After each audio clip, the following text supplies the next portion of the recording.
Good morning. So I got another betrayal redemption fight here that seemed pretty fitting. So on the left is Savage Beast and the Sledgehammer, the a-hole who pretty much traps you in an underwater base in AC1, and also later tries to kill you at the end of the game. And in Nexus, he actually does fight you directly. Actually, no wait, I think he does in AC1 as well under some routes. It's been a while. It has been a while since I did that one, but yeah. On the right here is the Phoenix, aka the AC1 protag, who gets stuck in an underwater base thanks to this douchebag. And yeah, long story short, I just wanted to see what would happen if they fought it out. So the Sledgehammer is based off of his original AC1 variant. The parts are a little bit different. He actually uses the same head as the Phoenix. That's part of the reason, but the original arms are much rounder. The color scheme is a little bit different as well. They kind of inversed the colors for the remade one. So I thought this one looked cooler. And yeah, the Phoenix is the basic intro AC from AC1. They got remade in MOA. It's multi-missiles on one side, grenade launcher on another, because he does lean down to use it in the intro, and the 1000 MG for two reasons. First off, the remade Nyx doesn't really function the same way, even remotely, and second of all, the what am I saying here? The 1000 MG is his actual friggin' gun, also the Nyx is not available.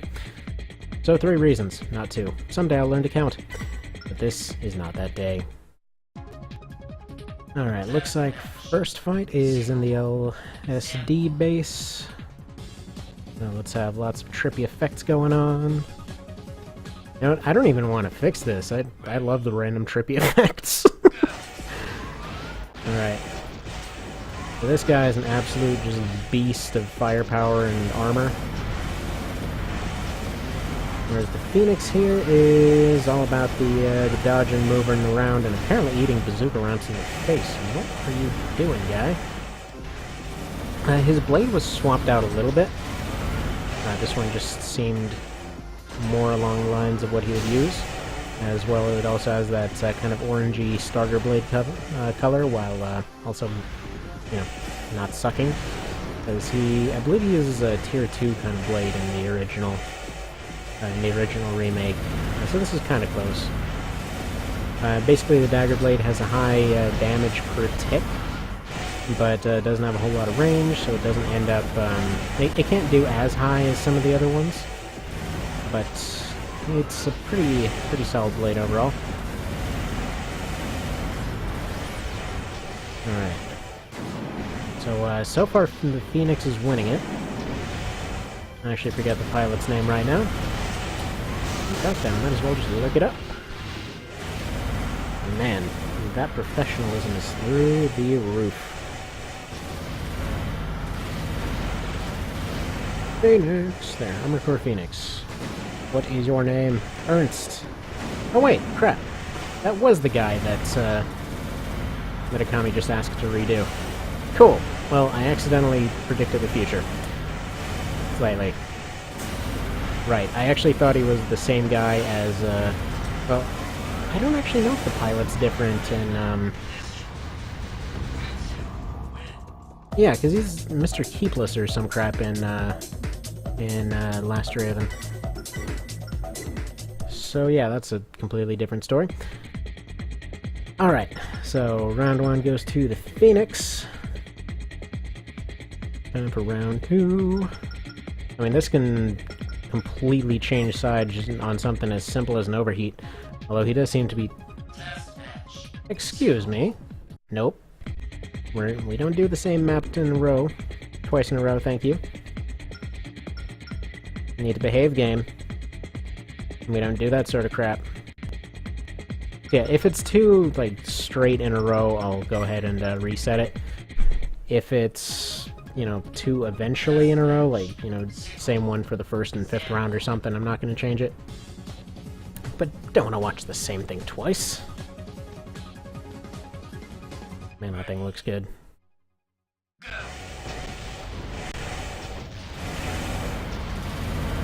Alright. Let's Looks like the Phoenix is getting an early lead, and about to lose it thanks to a wall.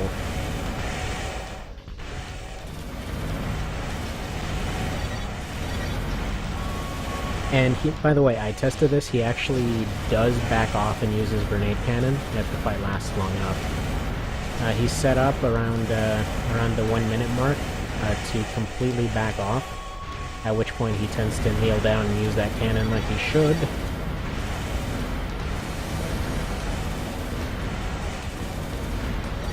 It seems the most consistent in that sort of Cirque City-esque map, the Nexus one. Alright. Yeah, I think the Phoenix just has far better resistance to firepower ratio than this guy.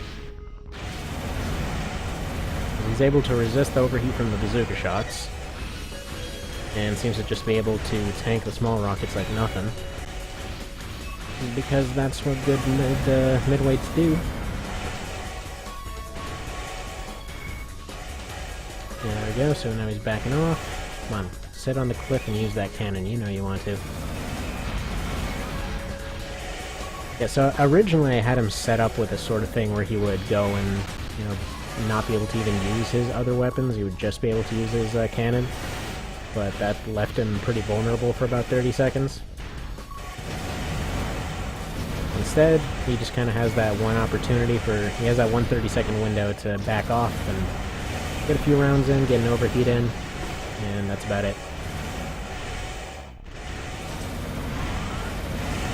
Can we get 1,000 G's overpowered?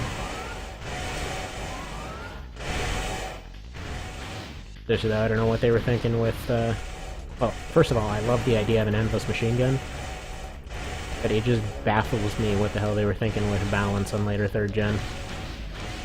Like, I've been told repeatedly, you know, LR's the super balanced one, later 3rd gen was so good. And, yes, in a lot of ways it is definitely more balanced than earlier ones. There's less utterly overpowered weapons, although I'm not sure if nerfing everything to the point of near inviolability is the way to go about it. Mostly what I mean by this, it seems very bizarre to me, something that's come up repeatedly with building these AIs, and, like, okay, rifles, laser rifles, they were not nerfed that much. They, across the board, maybe they, you know, gained or lost 5 to 10 rounds. Sniper rifles, on the other hand, completely just got squashed. Like, their ammo got cut down to, like, 1/3 or half of what it was before. Again, pretty much completely across the board, with one exception, and that was the, kind of the entry-level, laser rifle, or laser sniper. That thing actually gained rounds, but everything else lost them. And it makes, like, little to no sense, just entirely. Not in terms of, you know, they lost rounds, which, okay, they're powerful weapons, they maybe don't want them to be used, but up to then, the design philosophy was more or less, you know, you can usually at least fight another AC and beat it using only that weapon, if you're, you know, if you're accurate enough. And then in some cases it was just, okay, you can maybe beat 2 of them with only that weapon, and okay, that was a good design philosophy because you always had enough. And then they made missions longer to compensate, and, you know, that it worked better sometimes than others. But at any rate, then they removed the ammo extensions, which, you know, okay, fine, they want to keep their ammo balance going. But then they added 2 specific ones for rifles and laser rifles, which you would think would also apply to the sniper variants, which they don't. And that's been kind of puzzling me for it, because they're the only ones that really would bother utilizing them. So if somebody's using rifles, they're mostly using them for spamming, which, honestly, you know, 10 or 20 shots in one of them isn't going to make that big of a difference. They're mostly just there for pressure and occasional blink damage. The laser rifles, it makes more sense. Actually, I never tested if it works with a Sawa. In that case, it's just friggin' overpowered for that one. But, yeah. Seems strange. Well, at any rate, I completely missed who won that last fight. I assume it was the Phoenix again. pretty well overdoing it, but you know what? We'll give it a 4th round just to keep on ranting.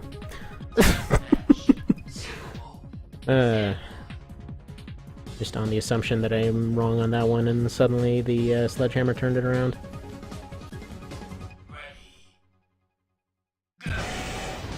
But yeah, so, I don't know, I think if they made those actually apply to the sniper rifles, that would have made a lot more sense, because then, you know, you have a situation where if you're making a dedicated sniper, instead of other stuff, you can pop in, you know, your shoulder extensions, which makes sense because they took away the sniper shoulder extensions, which were almost always the stealth ones.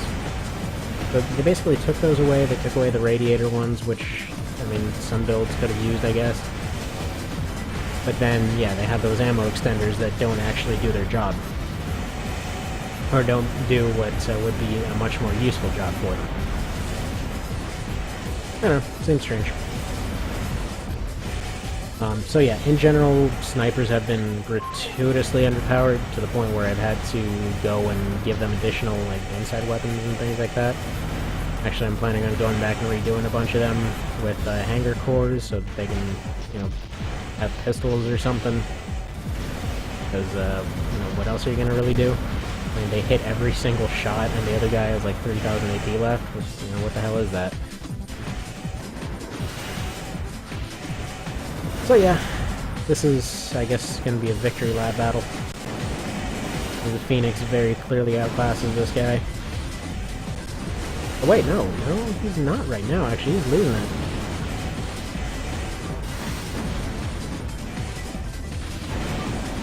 Well, you know what, I'll just call it wrong as I do.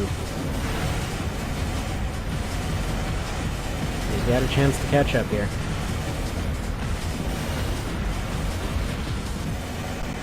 Very good chance to catch up here. And so far I'm calling it 2 wins for Phoenix, 1 tie because I wasn't paying attention, and 1 for the Sledgehammer. Alright, let's see what happens. Let's keep doing this. Then I'm gonna go back and it'll be totally obvious that the Sledgehammer won. I'll be completely wrong. Such things happen.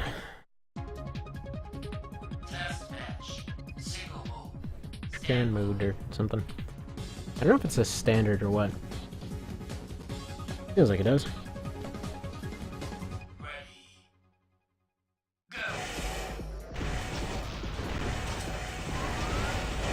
Alright, we are back at drug base.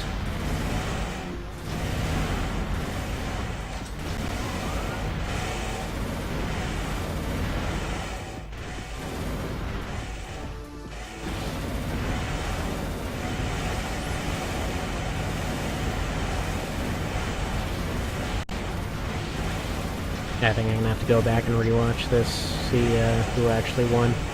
Not even call it at the end. Or for that matter, you know what? I already said it. It's a tie, so 3rd round's invalidated. There.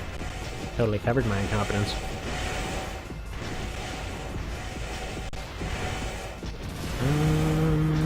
Yeah, this looks like a Sledgehammer win right here. Looking a lot like it, actually. Jeez, this is gratuitously one-sided. He didn't need that undersea base after all. He just needed to not suck with his bazooka. Dang it. I thought this was going to be the one betrayal fight that actually went differently. Well, okay, there was one betrayal fight that went to the good guy so far. I mean, arguable definition of good guy, I guess. In all these cases, really. I mean, even the Vermeil versus Leos fight was definitely 2 bad guys, but... You know... Betray-y. Kind of losing is sometimes more satisfying. Also, as you see here, this mech decided to get into some intimate relations with a pillar. It assumes they, it's kind of assumed that they approve of these things in the future. A little bit more open-minded about it. But it's still a little funny that they felt the need to remake the Nyx as a bizarre variant of the finger. Because this thing fires exactly like he does in that intro, too. Alright, there we go. Phoenix wins it. Also, I love that the baby did a happy squeal right as he won. And she's happy with that outcome. So, there we go. The Betrayed actually won for once. Actually, no wait, this is the second time it happened. It's 2 for 2. Anyhow, let me know if you have any other ones that come to mind.